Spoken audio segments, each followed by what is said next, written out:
Hey everyone, welcome back to our channel. If you're new here, please subscribe. I'd really love that. If you're returning, how you doing? Grab your coffee, maybe a Snick snack or two, and let's get into it. So, the crybaby lives in the White House. Um, they are screaming at Trump's deputy chief of staff, Stephen Miller, that Elon is unelected. Well, so we're okay. Should I really go down the list of the unelected that were making decisions during the last administration? No? Okay.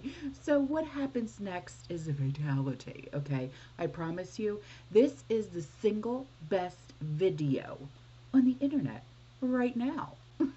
It is true that many of the people in this room for 4 years failed to cover the fact that Joe Biden was mentally incompetent and was not running the country. It is also true that many people in this room who have used this talking point that Elon is not elected fail to understand how government works. So I'm glad for the opportunity for a brief civics lesson. A president is elected by the whole American people. He's the only official in the entire government that is elected by the entire nation, right? Judges are appointed, members of Congress are elected at the district or state level, just one man. And the Constitution, Article 2, has a clause known as the vesting clause, and it says the executive power shall be vested in a president, singular. The whole will of democracy is imbued into the elected president. That president then appoints staff to then impose that democratic will onto the government. The threat to democracy, indeed the existential threat to democracy, is the unelected bureaucracy of lifetime tenured civil servants who believe they answer to no one, who believe they can do whatever they want without consequence, who believe they can set their own agenda no matter what Americans vote for. So Americans vote for radical FBI reform, and FBI agents say they don't want to change. Or Americans vote for radical reform on our energy policies, but EPA bureaucrats say they don't want to change. Or Americans vote to end DEI, racist DEI policies, and lawyers at the Department of Justice say they don't want to change. What President Trump is doing is he is removing federal bureaucrats who are defying democracy by failing to implement his lawful orders, which are the will of the whole American people. So, DJT, gotta love him, says, let's bring religion and God back into our lives. Absolutely, yes. I agree. The element, the everything that's going to be happy. People of religion are going to be happy again. And I really believe you can't be happy without religion, without that belief. I really believe it. I just don't see how you can be. So let's bring religion back. Let's bring God back into our lives. Thank you all very much. Thank you very much. Great honor. Thank you. So, it is inevitable now. Income tax is going away, y'all. I know. So, Trump's National Economic Council director on replacing the income tax with tariff revenue. Is that a possibility? Absolutely. It was his plan all along. So, abolishing the federal income tax will save families roughly between $5,000 and $20,000 a year, depending on earned income, that is. But the real savings comes from the domino effect that this will have on everything else. This is just the beginning. President Trump has spoken about replacing income tax with tariff revenue, especially with all this waste, fraud, and abuse that we're seeing cut. Is that a possibility? Absolutely. And in fact, if you think about the China tariff revenue that we're estimating is coming in from the 10% that we just added, plus the de minimis thing, that it's between $500 billion and $1 trillion over 10 years is our estimate. And that's something that is outside of the reductions that markets are seeing through the negotiations up on the Hill. And so we expect that the tariff revenue is actually going to make it much easier for Republicans to pass a bill, and that was the president's plan all along. So an announcement was made at the White House today. The National Garden of American Heroes will have the following statues of African American icons. Yeah, and this is really awesome. So thank you, DJT. Harriet Tubman, Rosa Parks, Billie Holiday, Aretha Franklin, Coretta Scott King, Frederick Douglass, Jackie Robinson, Martin Luther King Jr., Muhammad Ali, and Kobe Bryant. Yeah. Under the executive order I signed last month, this new beautiful outdoor statue park. It's going to be a statue park. It's going to be unbelievable. We're picking the final sites now. It's between various states that want it very badly. We'll honor hundreds of our greatest Americans to ever live, including countless Black Americans, icons. The garden will predominantly feature incredible women like Harriet Tubman, Rosa Parks, Billie Holiday, Aretha Franklin, and Coretta Scott King. And I will showcase extraordinary. It will be something very extraordinary. It's going to be producing, we're going to produce some of the most beautiful works of art in the form of a statue for men like Frederick Douglass, Booker T. Washington, Jackie Robinson, what a great athlete that was, Martin Luther King Jr., Muhammad Ali, he was not a bad athlete. What do you think, Muhammad? Not too bad. And the late Kobe Bryant. People love Kobe Bryant. And we're going to save Tiger Woods for another time. That's all that I can. I'm sorry. During Black History Month, we pay tribute to these heroes and to so many others, but not simply because they're Black heroes, but also because they are truly American heroes who inspire all of us, very much so. And before I go, so an official from the Department of Education disclosed that the department is operating as a rogue sanctuary program. Excuse me? A rogue sanctuary program for migrants? Hang on just a second. They are trying to evade DOGE oversight by unauthorized use of Signal. Isn't that an app? Hang on. Yeah. Another rabbit hole. Ciao. If they actually knew, yeah, Congress actually knew that we don't have that, there would be a lot of trouble. A lot of why? We would be like positioned as like being a sanctuary. Yeah, like sanctuary cities. We would be like a sanctuary program where we're spending federal dollars on illegal immigrants. Like they shut off everyone's access to everything. They're like in the building looking through everything.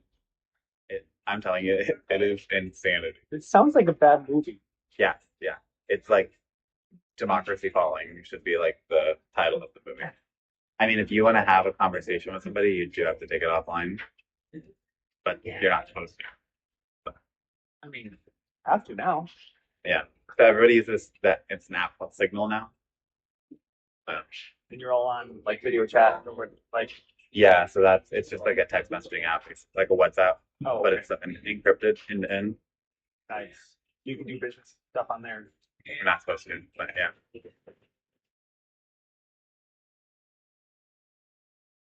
What I do is I oversee a team of 7 staff who develop professional development projects for teachers.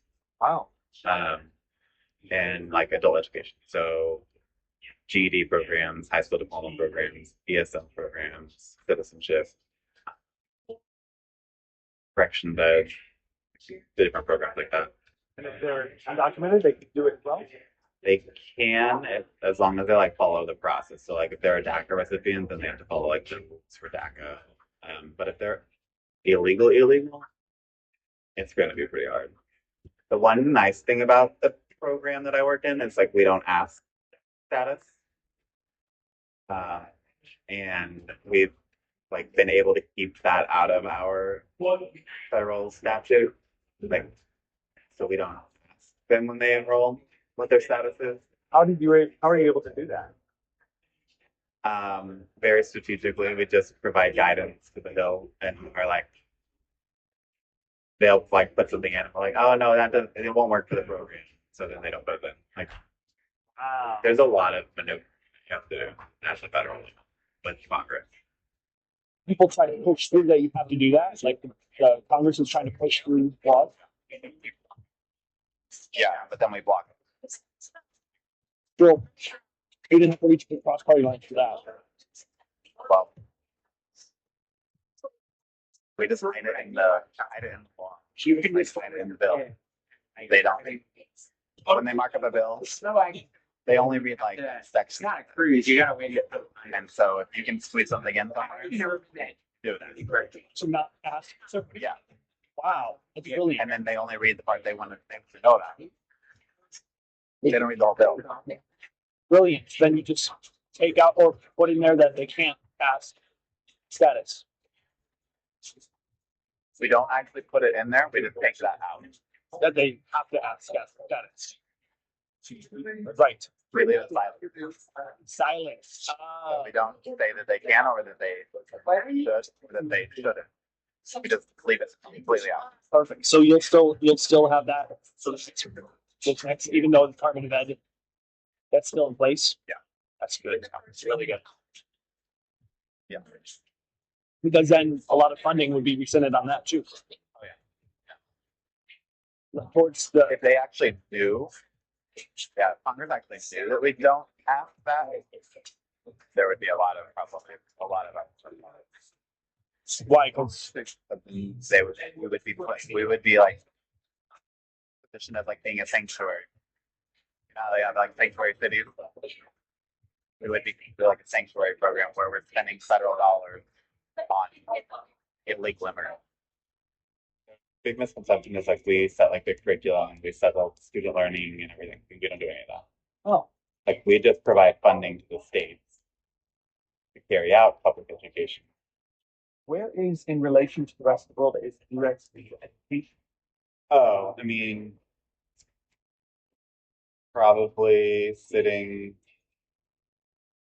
30s, 40s. I didn't know that. Yeah, not good. Like they shut off everyone's access to everything. They're like in the building looking through everything. They're in the building. Oh yeah. Yeah. Like the DOGE team. What is DOGE again? It's Elon Musk's like efficiency team. They've like moved into the 7th floor, which is like the secretary's floor. And for his team, his or her team, like moved all of the senior leadership staff out of their offices. So like they're sitting in the hallways and cubicles now. And the DOGE team have like taken like the prime real estate of the floor. Like they've put software on our computers that like they tracks keystrokes. So like they know exactly what we're saying in real time. Like they've put monitors on like Teams. So like they can listen to the calls that we have with like team members or contractors. Like, So have you been having them offline somewhere else?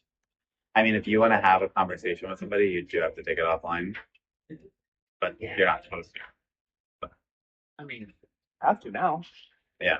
So everybody uses that. It's an app called Signal now. And you're all on like video chat or like. Yeah. So it's just like a text messaging app. It's like a WhatsApp, Oh, but okay. it's encrypted end to end. Nice. You can do business stuff on there. You're not supposed to, but yeah. So you're still having meetings with the team. Yeah. They usually contact me. Yeah. Offline. Yeah. Still fun. Yeah. I've never heard of the app. What was the app? Signal. Yeah. Everybody's using it. Everyone's using it Everybody. because they don't want to. Yeah, because I told them that one of their computers now have like tracking on them. How are we doing this? So you're avoiding Elon seeing what they're doing. What if people find out? Okay. And then it might be like 25, 75. Everyone's like, what are you gonna do if they put you on leave? I'm like, go to the beach on the taxpayers' dime. Like, Nah. what do you want me to tell you? I'm shocked more people aren't trying to do that. Oh, there are. Oh yeah. Everyone who's on admin, like, it's like, see ya. They left. Yeah. Like, we can't do anything anyways. They're being paid to get margaritas. So if you hear from me and I tell you that I'm in like Mexico on the beach, that's why.